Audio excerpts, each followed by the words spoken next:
रोजों की रातों में तुम्हारे लिए अपनी औरतों के पास जाना जायज कर दिया गया है। वो तुम्हारी पोशाक हैं और तुम उनकी पोशाक हो।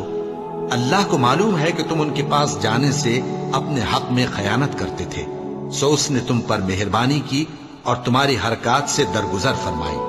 तो अब तुमको इख्तियार है कि उनसे मुबाशरत करो।